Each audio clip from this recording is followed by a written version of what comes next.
gobyerno sa mga OFWs na apektado po ng giyera sa Middle East. Right now, may additional 317 na mga OFWs ang kalalanding pa lang po sa NAIA. Tuloy-tuloy lang. Kalalanding lang mga kababayan. Withstand sa sa Baguio 300 kilometers per hour of winds is rated for that with a 20-year warranty. So it's a better design at saka mas mabilis ang production. So that's what we were looking at today. And then of course we just will backfire, I believe, morally. And certainly, as we have stated quite clearly, we have reserved the right to take military. Nagpapagang mga balita at pagtalakay sa mga isyu ng lipunan. Bulsa! Opinyon, banat at paglalantad sa katotohanan. Bulsa! What you see is what you get. You decide. Hello po mga kababayan, si Dante Maravillas. Tuloy-tuloy ang repatriation ng ating gobyerno sa mga OFWs na apektado po ng giyera sa Middle East. Right now, may additional 317 na mga OFWs ang kalalanding pa lang po sa NAIA. Ayan mga kababayan, ang efforts ng ating gobyerno.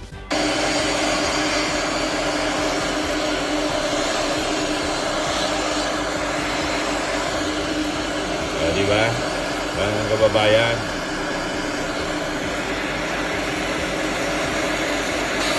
tuloy-tuloy lang. Kalalanding lang mga kababayan.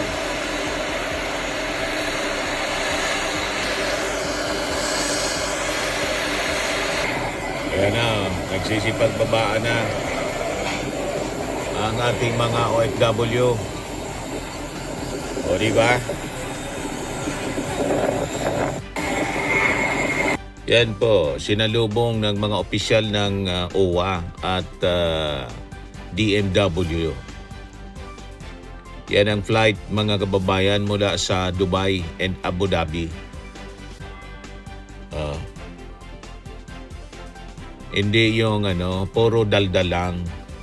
Tulad ng mga pagdadaldal ni Sara Duterte. Di ba? Yan po, mga kababayan, ang pag-asikaso ng ating gobyerno.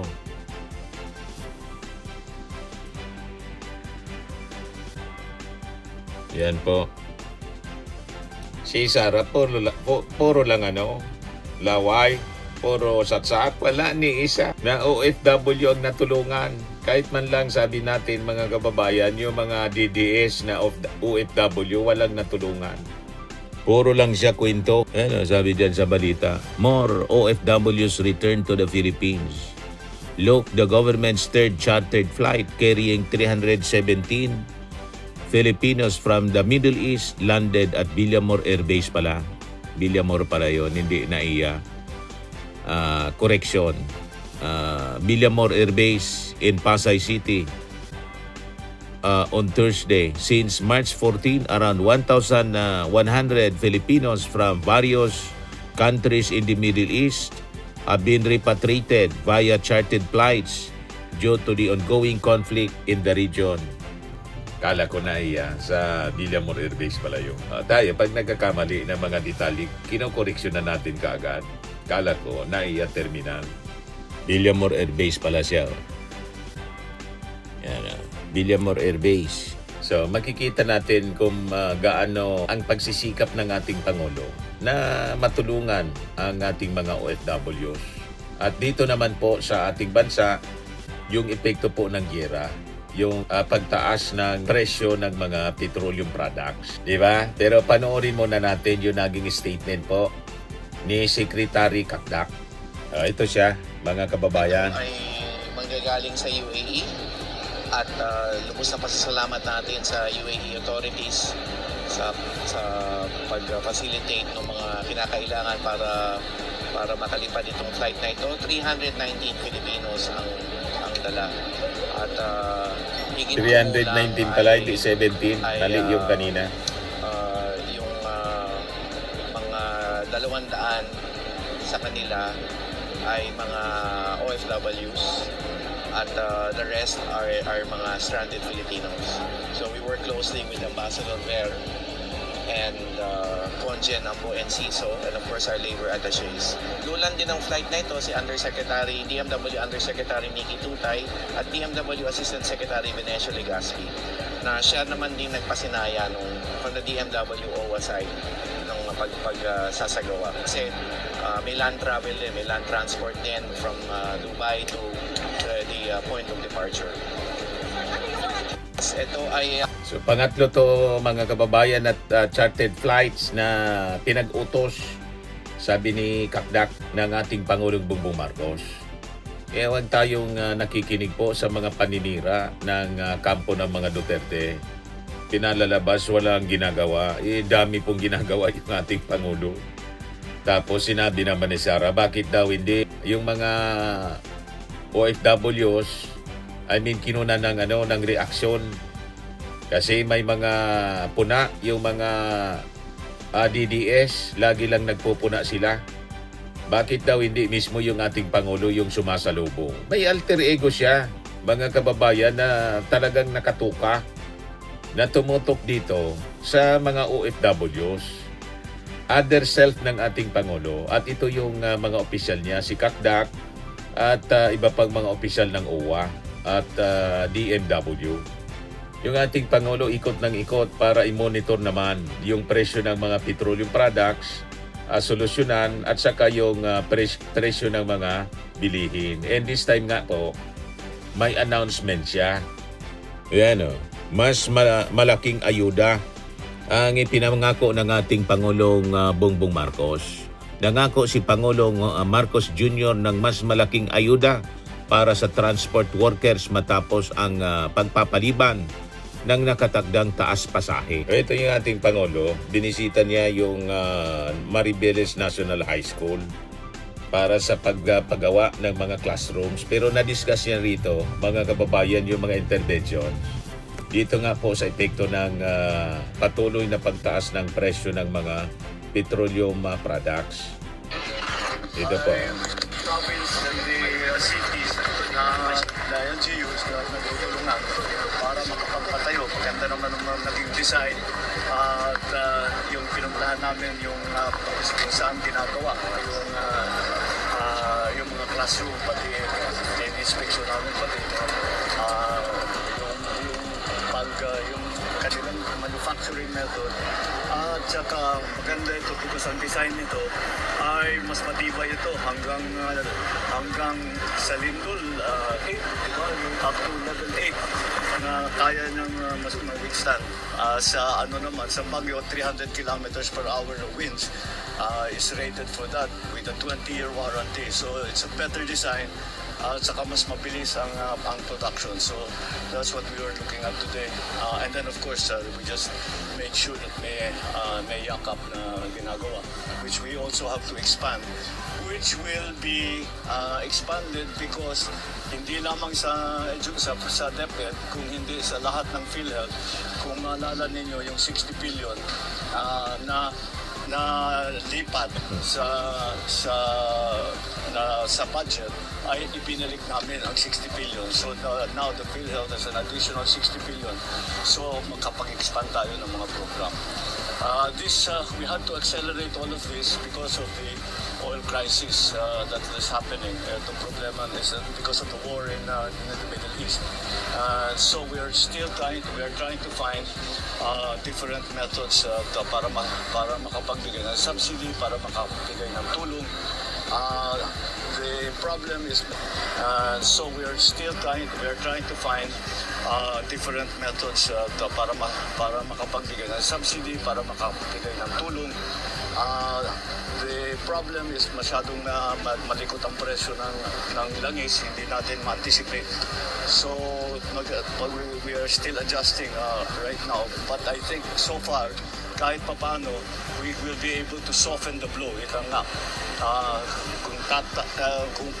basta we want to keep as much as possible, wag po mag-alala ang tao.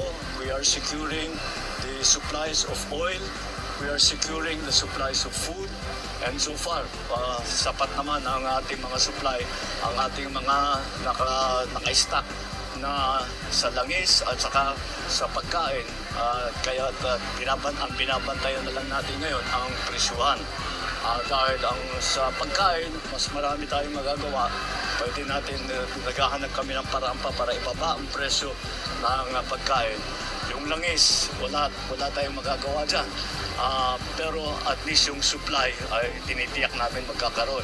So kahit na may stock tayo, patuloy ang maghanap ng Pilipinas dahil kumukuha talaga tayo sa Middle East. So naghahanap tayo ng alternative sources ng langis. And so, but sa halimbawa sa fertilizer, yun na nila, petroleum product na yun, hindi problema yun dahil yung pinagkukuhanan natin na kapag nangako naman sa atin na itutuloy nila yung kanilang mga kontrata. So we are adjusting well, and we want to, ang talagang habol namin dito is to keep yung hanap buhay ng tao, na meron sila pa rin hanap buhay. And the only way to do that is kung hindi natin, halimbawa yung mga transport workers, kahit na hindi itataas ang fare sa ngayon, deferred lang muna yung fare hike, dadagdagan naman natin ang tulong sa kanila para hindi naman sila malugi. Lalong-lalo na parating ang Holy Week, marami nang alam naman natin, napakaraming pabiyahe para hindi mabawasan ang biyahe. So lahat ng ating mga pamilya makakapag-celebrate ng Holy Week kung kasama ang kanilang mahal sa buhay. Okay? Well, yes, there's a directive for all government institutions to reduce 10% of their energy expenditure.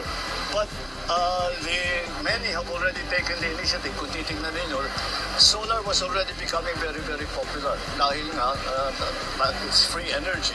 Ang one time lang rin popular. Dahil nga, it's free energy. Ang one time lang ang bayaran. You buy the actual solar panels, you install it. Minsanan lang yun.